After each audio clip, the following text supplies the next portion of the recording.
Bueno, vamos a ver un pequeño resumen de lo que es la objetividad y subjetividad textual, ¿vale? El objetivo sería saber cuándo un texto es objetivo y cuándo es subjetivo. Un texto es objetivo siempre y cuando el emisor del texto no se involucre dentro del mensaje, es decir, adopte una actitud neutral, ¿vale? No nos da su opinión respecto al tema y no trata de convencer al lector, ¿vale? ¿Qué tipo de textos suelen ser objetivos? Pues, por ejemplo, las noticias. Cuando lees una noticia, la noticia está centrada en transmitir el evento tal y como ocurrió, sin dar opinión por parte del emisor o el periodista que redacta la noticia, ¿vale? Luego tenemos también textos científico-técnicos que suelen ser objetivos. Hay textos humanísticos que también podrían ser objetivos, ya depende de la actitud que adopte el emisor en este texto humanístico, ¿vale? Textos jurídicos, textos administrativos y legislativos, ¿vale? En todos estos textos normalmente el emisor no se involucra en el mensaje, sino que se limita a transmitir conocimiento sin adoptar una posición personal, ¿vale?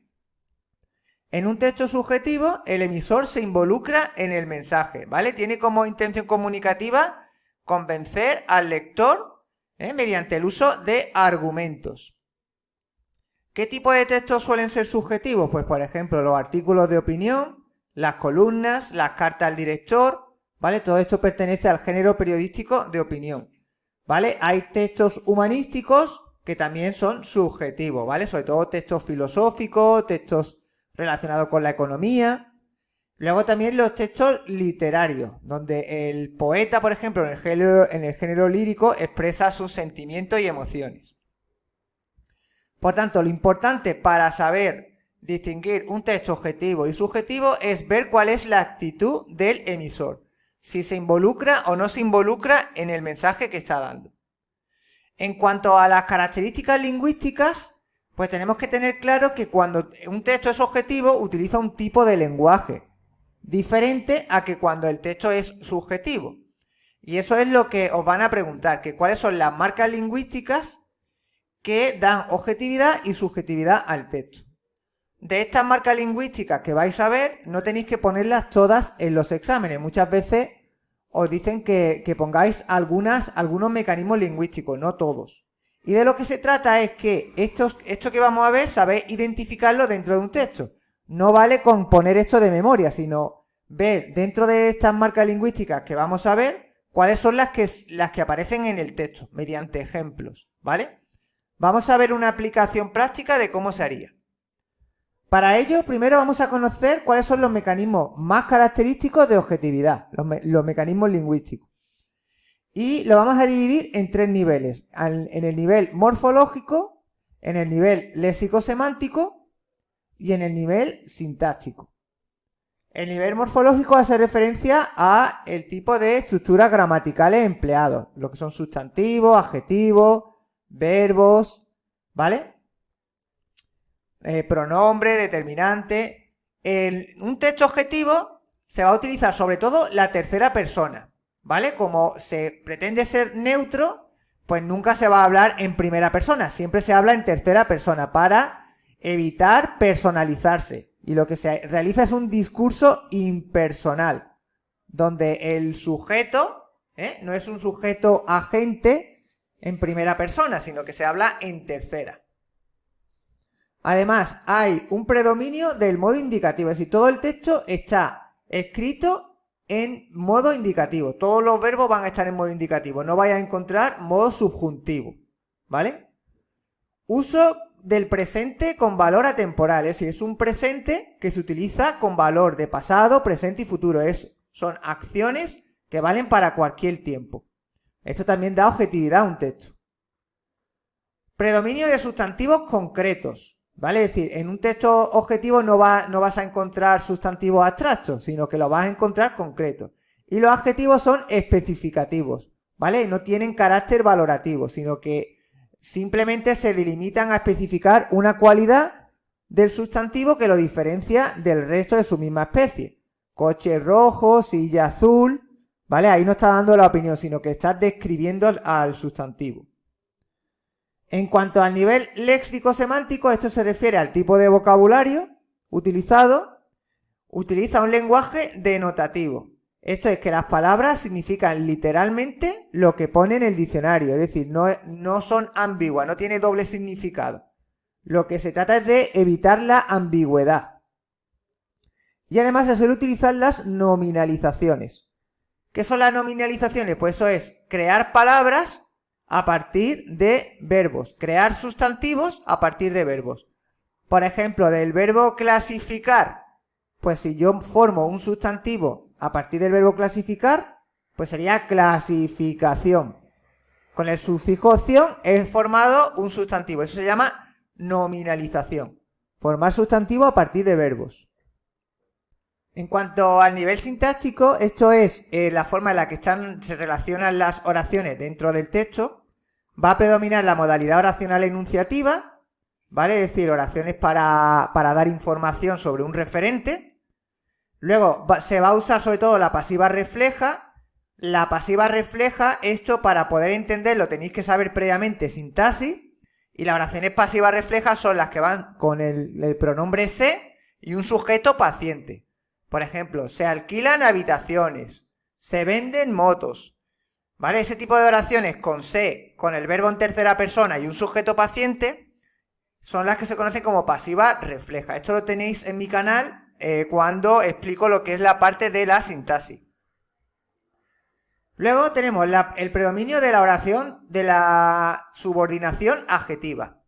Esto también lo tenéis en el bloque de sintaxis, tenéis que saber distinguir cuando una subordinada es sustantiva, adjetiva y adverbial. Pues en el caso de la objetividad, lo que es la subordinación, la que predomina más es la adjetiva, porque es la que se utiliza para dar información sobre un referente. Y también tenemos el uso del complemento del nombre. El complemento del nombre se utiliza mucho en los textos objetivos para dar información sobre un nombre al que complementa. Como por ejemplo, la casa de Alberto. Este de Alberto se está refiriendo a casa, está complementando al nombre casa. Y lo que hace es darnos más información sobre un nombre al que complementa. Bueno, pues estos elementos lingüísticos clasificados en 3 niveles son los que tenéis que identificar en un texto. Mediante ejemplos. Mira, aquí tenemos un texto. Esto es un texto periodístico, concretamente es una noticia. Este es el titular. Esta es la entrada. Y este es el cuerpo de la noticia. Entonces, obviamente, al hacer una noticia, pues vais a identificar que es un texto objetivo. Explicáis el motivo, porque el autor del texto no se involucra en el mensaje, mantiene una postura neutra. Y los mecanismos lingüísticos son los siguientes. A nivel morfológico, pues tenemos el discurso impersonal. Esto es que está escrito en tercera persona, ¿vale? Esto es súper importante porque es un mecanismo muy característico de la objetividad, que esté escrito en tercera persona. Predominio de sustantivos concretos. Esto también es propio de la objetividad. Y luego predominio del modo indicativo, ¿vale? Frente al subjuntivo. Pues estos son 3 recursos lingüísticos a nivel morfológico. Tampoco se trata de que pongáis todos, sino que pongáis unos cuantos por nivel. En cuanto al nivel léxico-semántico, pues tenemos un uso del lenguaje denotativo para evitar la ambigüedad, que todos los textos objetivos tienen que evitar ser ambiguos, ¿vale? Con vocablos como publicidad, youtubers. Luego, a nivel sintáctico, tenemos el predominio de la modalidad oracional enunciativa para informar. Podéis poner algunos ejemplos donde se vea que las oraciones son enunciativas, ¿vale? Cualquier frase del texto os vendría bien para ponerla, ¿vale? Uso abundante de la subordinación adjetiva para dar explicaciones sobre lo que se está informando, es decir, la subordinación adjetiva, lo que habéis visto antes, y ponéis una frase del texto donde aparezca una subordinada adjetiva. Como por ejemplo esta de aquí. Las niñas son las únicas que desarrollan roles de maternidad. Este que desarrollan roles de maternidad está refiriendo a las niñas, que es el antecedente. Otro mecanismo de objetividad propio de la noticia es el uso del estilo directo para recoger declaraciones, testimonios de protagonistas, ¿vale? Es cuando se escribe entrecomillado, ¿vale? Como tenéis aquí estas palabras que están entrecomilladas están recogiendo el testimonio del presidente de una organización. Entonces, los textos que recogen palabras literales de los personajes están escritos en estilo directo. Reproduce literalmente lo que dice otra persona y eso da objetividad a un texto, ¿vale? Bueno, pues esto sería algunos mecanismos de objetividad que podéis encontrar en esta noticia. Vamos ahora con la subjetividad, que como hemos visto, el autor se involucra en el mensaje, da su punto de vista. Los mecanismos de objetividad, de subjetividad, también los clasificamos en 3 niveles: nivel morfológico, léxico-semántico y sintáctico. En nivel morfológico, pues si en la objetividad se utilizaba la tercera persona, en la subjetividad se va a utilizar la primera, porque el autor se involucra y al involucrarse personaliza el discurso, ¿vale? Mediante el uso de la primera persona, tanto de pronombres como de determinantes posesivos, ¿vale? De primera persona. Luego, si en la objetividad predominaban los sustantivos concretos, en la subjetividad van a predominar los sustantivos abstractos. Y los adjetivos van a tener un carácter valorativo. Es decir, ya no se trata de describir la cualidad del sustantivo que lo diferencia del resto, sino que la cualidad que se le va a dar es está influenciada por tu opinión. Son adjetivos que valoran al sustantivo bajo tu punto de vista. Además, en vez del uso del modo indicativo, aquí se va a utilizar el modo subjuntivo, ¿vale? Es totalmente distinto el lenguaje, como veis, que se utiliza a nivel morfológico para ser subjetivo que para ser objetivo, ¿vale?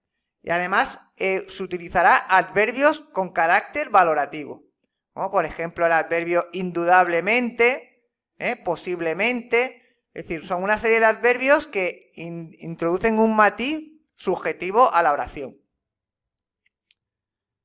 Vamos a ver ahora el nivel léxico-semántico.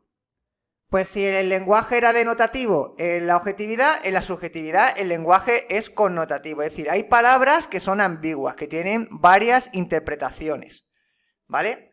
Expresiones de sugerencia, como por ejemplo cuando utilizas expresiones del tipo por supuesto, sin duda. Este tipo de expresiones atenúan el carácter subjetivo de un texto. Uso de vocablos, esto es, palabras con carácter afectivo. Son las palabras que terminan en ico, ica, illo, illa, ¿vale? Que le da una afectividad a la palabra, es decir, como que te involucra más con la palabra. Uso de recursos expresivos, como por ejemplo la ironía, las metáforas, los símiles, es decir, recursos propios del lenguaje literario. Uso de marcadores que expresan el punto de vista del hablante. Por ejemplo, cuando dice bajo mi punto de vista, en lo que a mí respecta, todo ese tipo de frases que se utiliza para introducir una opinión, ¿vale? Dan subjetividad al texto. Uso de palabras entrecomilladas para expresar ironía o sugerencia, así como el uso de paréntesis y los puntos suspensivos. Es decir, cuando tú escribes algo y entre paréntesis le apostillas o quieres introducir tu opinión, con un adjetivo o con una frase irónica, también está siendo subjetivo. Vale, pues eso serían algunas marcas lingüísticas a nivel léxico-semántico. A nivel sintáctico, pues la modalidad oracional que vais a encontrar, pues vais a encontrar oraciones desiderativas, que son las que expresan deseo, oraciones dubitativas, que expresan duda, exhortativas, que dan órdenes, e interrogativas para hacer preguntas. Y también se utilizan mucho los adjetivos atributivos. Estos son adjetivos que están detrás de un verbo copulativo, ser, estar y parecer. Bueno, lo importante, aparte de saberos cuáles son los mecanismos más característicos, es identificarlo en un texto. Vamos a ver un texto para que identifiquemos los mecanismos de subjetividad. Aquí tenemos un artículo de opinión, una columna que diga de Rosa Montero. Y aquí ya tenemos que ver cuáles son los mecanismos de subjetividad, empezando por el nivel morfológico. Pues fijaros, los que yo he encontrado, los más importantes son personalización del discurso, por medio del uso del verbo en primera persona. Creo que, ese creo está en primera persona, por tanto ya está personalizando el discurso. Ya había encontrado una marca lingüística muy característica de la subjetividad y ponéis un ejemplo, Empleo del modo subjuntivo. Hoy quizá escuezan un poco. Este escuezan es presente de subjuntivo. Por tanto, ya tenéis identificado otro mecanismo lingüístico de subjetividad. Uso de adjetivos con carácter valorativo. Corrupción moral. Aquí está, corrupción moral, ambiente malsano. Todos estos adjetivos está aportando, está posicionando a la autora, calificando al tipo de corrupción de la que está hablando. Digamos que está dándole un matiz subjetivo. Uso de adjetivos abstractos, sensibilidad, corrupción, ¿vale? Si veis que usa sustantivos abstractos, pues también lo tenéis que marcar como un mecanismo lingüístico de subjetividad. En cuanto al nivel léxico-semántico, pues tenemos palabras con doble significado, lo que es valor connotativo. Cuando aquí se dice son el ojo de un huracán de circunstancias. Aquí el ojo de un huracán tiene distintas connotaciones. No significa literalmente la palabra huracán, sino que tiene aquí otras connotaciones, otro significado añadido al propio de la palabra. Uso de recursos expresivos como la interrogación retórica, para provocar la reacción del lector. Estas preguntas que lanza al aire para que el lector reflexione y responda. El uso de la metáfora. Los suicidios son siempre multifactoriales, son el ojo del huracán, es decir, suicidio que está identificado con ojo de huracán, sería la metáfora. Afirmaciones categóricas, porque lo peor es perseverar. Una afirmación categórica es afirmar algo sin que se pueda cuestionar. Uso de expresiones de sugerencia que expresan subjetividad. Aquí aparece la palabra por supuesto. Ese por supuesto también es un rasgo característico de la subjetividad, este tipo de expresión. Pues como veis, de lo que se trata es de identificar estos mecanismos lingüísticos dentro del texto y ponerlo mediante ejemplos sacados del texto, ¿vale? En cuanto a nivel sintáctico, pues aquí tenemos el empleo de la modalidad oracional dubitativa. Hoy quizás escueza un poco. Este quizás está expresando duda. Uso de adjetivo atributivo. Aquí donde dice con millones sea súbita y enorme. No creo que la tentación de aceptar un maletín con millones sea súbita y enorme. Este súbita y enorme son adjetivos atributivos porque van detrás de un verbo copulativo, ¿vale? Cumple la función de atributo. Pues todos estos mecanismos que he sacado del texto, lo he sacado porque previamente me he estudiado esta plantilla para poder sacarlo. Si no te sabes esta plantilla es imposible que tú puedas identificar esos mecanismos. Entonces lo recomendable es apuntar esta plantilla, hacer muchos comentarios en los que vayáis visualizando qué mecanismos se utilizan en el texto y a base de ir haciendo uno y otro, pues lo terminaréis memorizando, ¿vale? Bueno, pues esto es lo más destacado en cuanto a la objetividad y subjetividad y nos vemos en el siguiente vídeo.